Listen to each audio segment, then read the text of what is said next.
자, 들어가세요. 들어가십시오. 자, 수고하셨습니다. 자, 이어서 존경하는 김용만 의원님, 질의해 주십시오. 예, 이복현 금감원장님. 예. 전에 우리 다른 의원님들께서 질의하는 과정에서 이렇게 얘기를 하셨어요. 삼부토건 사건은 원희룡 장관과 무관하다. 그리고 그 정치적 인물과도 연관성이 없다. 그 정치적 인물이라고 하면 김건희 씨죠. 근데 지금 우리 현안 질의에서 이렇게 얘기를 하시는데 조사가 다 끝난 건가요? 아까 원희룡 장관 얘기한 건 그 의원님께서 다른 종목과 관련돼서 이렇게 말씀하셔서 그 부분에 대해서 답변을 드린 거고요.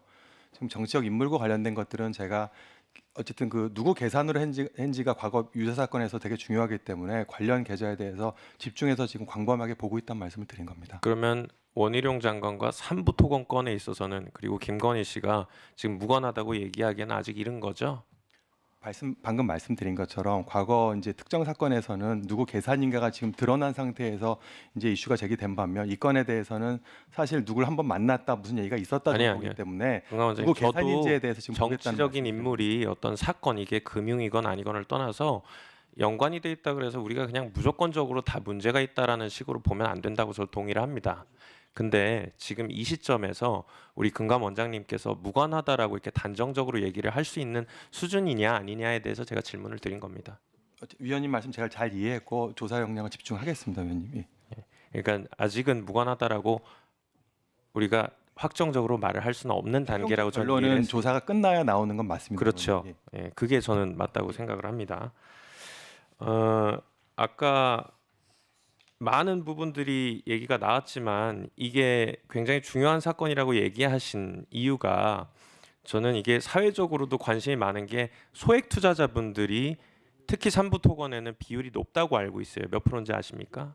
정확한 비율은 모르지만 소액 투자자 비율이 아주 높고 네. 이런 류의 어쨌든 소위 개미들 등친 사건은 저도 되게 매우 적대적으로 생각하고 있습니다. 이게 이제 일반적인 대표나 대주주 주식이 높지가 않고 이게 92%의 소액 주주들이 있어요. 그리고 우리가 일반적인 기업을 생각을 해보면 원래 이제 주가가 올라간다 그래서 그거를 대주주가 지분을 팔아가지고서는 이 시세 차익을 구하는 것이 아니고 회사가 더 발전적으로 운영이 되게끔 재투자를 한다든지 해야 되는데 이게 또 시세 차익까지 있었단 말입니다. 근데 그 과정도 참 석연찮아요. 삼부토건이라고 하면은 사실 부채 비율도 당시에 보면은 굉장히 높았어요. 지금도 뭐 상당히 안 좋은 걸로 알고 있는데 당시에 838%, 그러니까 3,772억 적자의 부실 기업이 우크라이나 재건이라고 하는 아주 중요한 사업에서 일군의 대기업들이랑 같이 이제 반열에 올라가지고 갔는데 이게 사실 삼부토건은 그 원래 원희룡 장관과도 동행하는 게 아니었다가 마지막 끝자락에 갑자기 초대를 또 받는 것도 있었고 그리고 우리가 다 아는 사실이기는 하지만 그 23년 5월에 이종호 그 블랙펄 인버스트먼트 대표가 3부 체크하고라는 말이 있고 난 다음에 뭐 우크라이나 영부인이 초청도 없이 한국에 방문하고 기재부가 갑자기 대외경제협력기금 공여하겠다고 가서명하고 이게 다 4일 만에 이루어졌단 말입니다. 그런 와중에 이렇게 소액 주주의 비율이 높은 상태에서 당연히 사회적으로 관심이 있는데 이것에 대해서 지금 우리 존경하는 이정문 의원님도 얘기를 하셨지만 아주 사회적으로 민감한 사안이니까 정무위 더불어민주당의 정무위원들이 또 만남을 가지러 갔었지 않습니까? 그죠? 근데 그때 또 안 계셨어요. 마침 3월 10일에 그 얘기 들어보면은 소상공인 전통시장 소비 촉진 활성화 업무 협약식 갔다 왔다. 근데 그 전에 일정을 보니까 내부 회의만 있었다고 부원장이 얘기를 하시더라고요. 이게 진짜 중요한 사안이고 빨리 해결을 해야 된다고 하면 그리고 아까 말씀드린 것처럼 특히 김건희 씨나 뭐 원희룡 장관과 같이 중요한 정치적 인물이 연관이 되어 있다고 하면 더더욱 빠른 조사를 통해 가지고 만약에 문제가 없다면 문제가 없다라고 얘기를 했어야 되는데 지금 6개월이라고 얘기하지만 7개월 차지요. 그죠?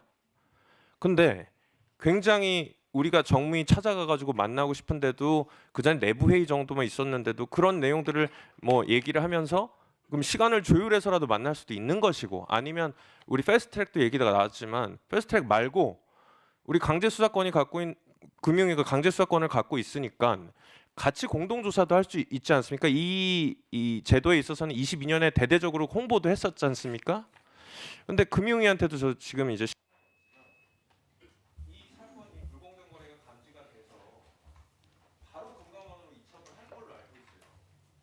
근데 이 과정에서 어떤 기준을 갖고 판단을 하셨는지 궁금하고 제가 시간이 없다 보니까 막 질문을 드렸는데 두 분께서 필요하신 부분에 대해서는 답변해 주세요.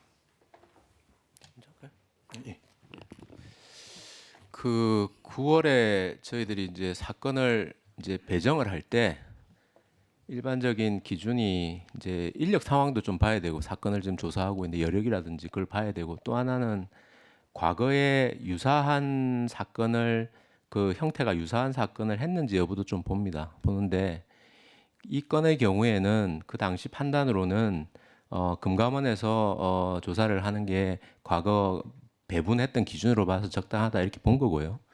강제조사 부분은 지금 이제 그 금감원에서 조사를 하다가 저희들이 만약 뭐 조금 더 강제적으로 할 필요가 있겠다라는 요청이 오면은 저희들 공동으로 하든지 아니면 검찰로 패스트트랙으로 넘기든지 그건 조치를 할 생각으로 가지고 있습니다. 제가 드리는 말씀은 그래서 저희가 공동조사 안 한다, 패스트트랙을 안 한다는 게 아니라 다양한 방법들을 검토 중입니다만 기관 간의 협의 내용을 공개된 자리에서 말씀을 드릴 수 없다는 말씀을 드리는 거고요. 그리고 그때 저도 정말 송구하고 다음 기회가 있을 때 의원님들 한 번씩 찾아갖고 이제 말씀을 드리도록 노력하겠습니다. 다만 그날은 정말 중기부랑 그 전에 우리 소상공인 행사가 미리 몇 달 전에 잡혀 있는 거라서 제가 안 가게 되면 아예 행사가 계속 또 소상공인이라든가 다른 분들이 계신 자리에서 그런 거고 제가 오늘 정무위가 잡히는 바람에 사실은 바로 인사는 못 드렸는데 정무위 끝난 다음에 뭐 한 다음 주간 다다음 주간에도 민주당 의원님도 찾아뵙고 경위도 성명 드리고 조금 사죄 말씀 올리도록 하겠습니다, 의원님.